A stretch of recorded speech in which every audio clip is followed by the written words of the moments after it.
Hey guys, it's Dan, your host of your Dan's Reviews, and today I'm back for another Walking Dead video for today. And in this video, we're going to be doing another video for The Walking Dead Season 11, and of course, doing our first Q&A video for this week for The Walking Dead. And we're going to ask the simple question because we know that scene eventually with Daryl at the end of Season 11, Episode 9 is eventually going to come up. I definitely want to discuss this one, which is, will Maggie now have no other choice but to give up and surrender? If you can't or won't, that's when the system breaks down. We find our guns or we burn this place to the ground. We have to get these people out of here. That's a fight you ain't gonna win. Okay guys, just going to be doing another video for today. This one's going to be doing another video for The Walking Dead, and this is going to be doing our first Q&A video for this week after episode 13 of The Walking Dead Season 11. Wanted to go over some of your Q&A comments and questions and all of that good stuff, but wanted to start today's video with a discussion topic, and this one is a big question. Will Maggie and the Hilltop be forced to surrender by the end of this half season? So, the reason why I bring this up and the reason why this is a topic of discussion is because a lot of people have kind of mentioned this one, is we still have not seen yet, we're kind of working our way to it, we still have not seen the ending of episode 9 yet play out, where we of course skipped 6 months. And then ever since in episode 10 and onward, we've kind of been building back up to that moment and kind of seeing how things get to that point.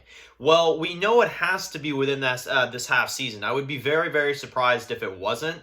I would be very, very surprised if literally like that ending scene of episode 9 was not revealed until 11C. I do not think that they would go that far with it. I think that will take place within the next 3 episodes, which could either be episode 14, 15, or 16. Now, whichever one it is, I'm pretty darn sure it's not going to be episode 14 because I feel like we would have seen some of that stuff in the preview. But it could either be 15 or it's going to be more likely 16, where the timelines meet up to where we saw that scene at the end of 1109. So why do I think that the Hilltop is forced to surrender? This is what I'm starting to gather. I think Lance has played it nice. He's played it, basically in the nicest way he possibly can. Maggie has refused his offer, which of course then means that Oceanside also, which who gives a shit, but I'm just saying, Oceanside also means that they're not going to be joining, but like I said, it's like they're not even there, so it's fine, which most of the time they're not. So anyway, Maggie did not accept the deal, and then obviously that made Lance very angry because then it doesn't make him look good in front of Pamela and stuff like that, and we know he's planning to take her position at some point. We know that he's in charge of a lot of the stuff that's kind of been going on in the Commonwealth, a lot of the suspicious stuff, because Pamela herself as a leader seems, she's a very, easygoing type person. Meanwhile, Lance is absolutely just nuts when he wants to be. But that is why I think that they are going to enforce the Hilltop to join one way or another. And I think that Lance, honestly, by the time that we get near the end of this season and by the time that things start to get heated, and in particular after episode 13 and after the conflict that some of our survivors like Aaron and some others have had with the Commonwealth, I think that Lance is going to say enough is enough. I really do. And by the end of this season, I think he is going to make it a point to force Daryl, because it's the only way that they're going to give over peacefully, bring Daryl there, and that's how they're going to force order on the Hilltop, and they're going to make them join one way or another. And I guarantee you, Lance is why Daryl is standing there, is because he knows that Maggie's not going to shoot at Daryl if he's standing there at the gate, and I think Lance knows that, and I think he knows that if I make Daryl go there and enforce, Hilltop to join, Maggie's not going to be able to do anything because she's not going to hurt Daryl. So I guarantee you Hilltop is about to be taken over, and I think that is just how it's going to be. But here's what I'm thinking, okay? I have a gut feeling that things are about to get really crazy here because we have a clip in the trailer, which I will show you guys this, of Daryl, and it's the same day because Maggie's wearing the same shirt, Elijah's wearing the same shirt. It's the same day. But Daryl does not have his armor on. If you can see here in the picture, he does not have his armor on. But I'm telling you right now, I think that this enforcement on the Hilltop that Daryl's going to be forced to do, I have a gut feeling that they're going to try to flip on Commonwealth. I don't know if it's going to go well, but I think Daryl's actually about to try to join Maggie in defeating Commonwealth. I think he's going to realize how bad they really are, and I think that Daryl is going to flip when that, meeting happens. And I think it's going to be a freaking mess, honestly. I think it's going to be a freaking mess. No matter how it goes, it is not going to go down peacefully, and we know that. So that is what I'm thinking. I think they're definitely going to try to take over Hilltop. They're definitely going to try to make Maggie surrender, and will she? That's the big question. I don't think Maggie's backing down, though, honestly, unless she doesn't have a choice. But I think Maggie's going to try everything that she can to not have that happen. So anyway, that's kind of that. That's my thoughts on that. Let's get into now some of your Q&A comments and questions for this Q&A for The Walking Dead. First one comes from Joanne, who says that they really enjoyed the episode. They're very happy that Negan is back. There's also a lot of parallels when it comes to 10C and the One More episode with Father Gabriel and Aaron in this one. And he really enjoyed the Maggie character. And this one says that Lauren performs the character very, very well.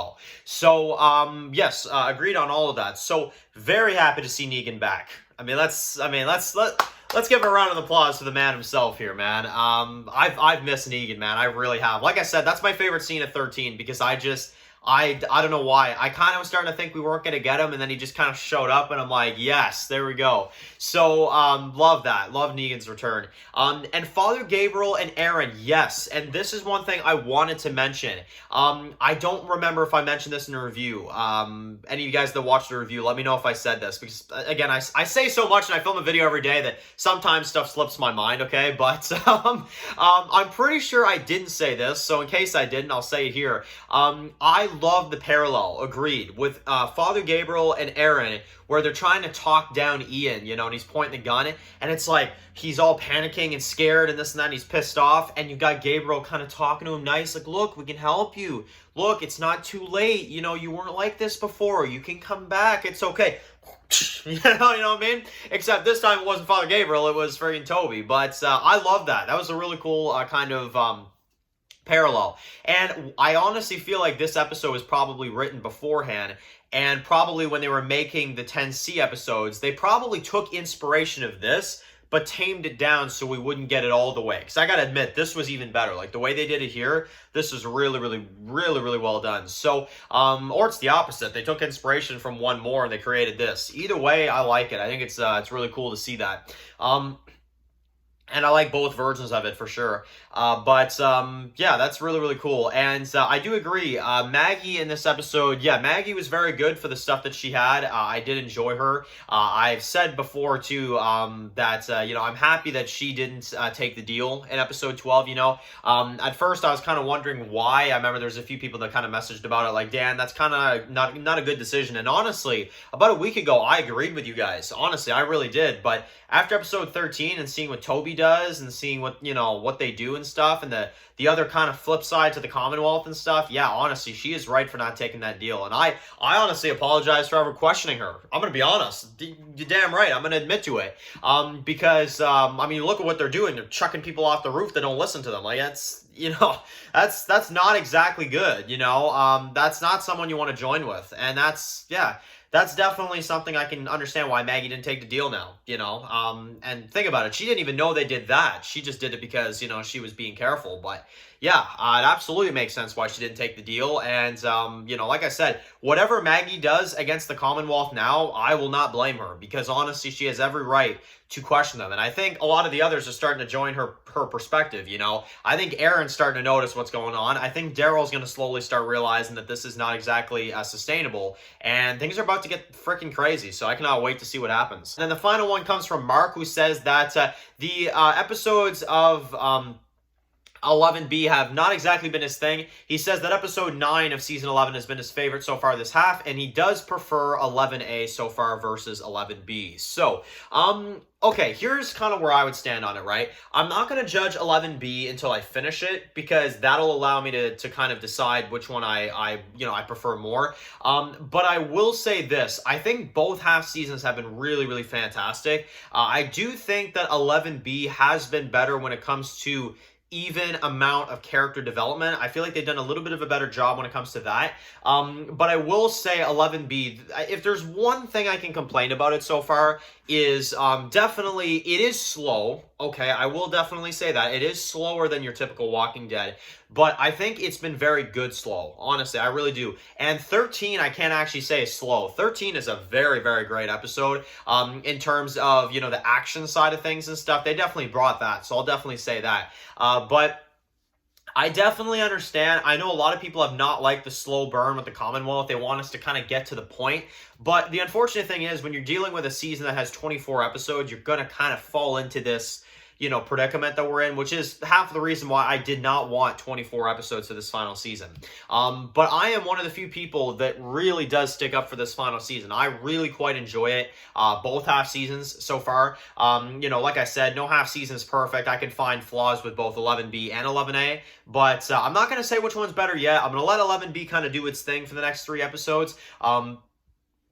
And then probably we'll revisit this topic, and we'll probably do like 11A versus 11B type of video. We'll kind of discuss that. So anyway, that is that for this video, guys. Thank you all so much for watching this video. Write your comments in the comment section below. And of course, guys, if you're new here, click subscribe and tune in with some of the videos for The Walking Dead. Follow Dan Spark TV, subscribe, guys. And of course, I'll see you guys very soon for the review for The Walking Dead. Enjoy the rest of your day, guys, and peace out.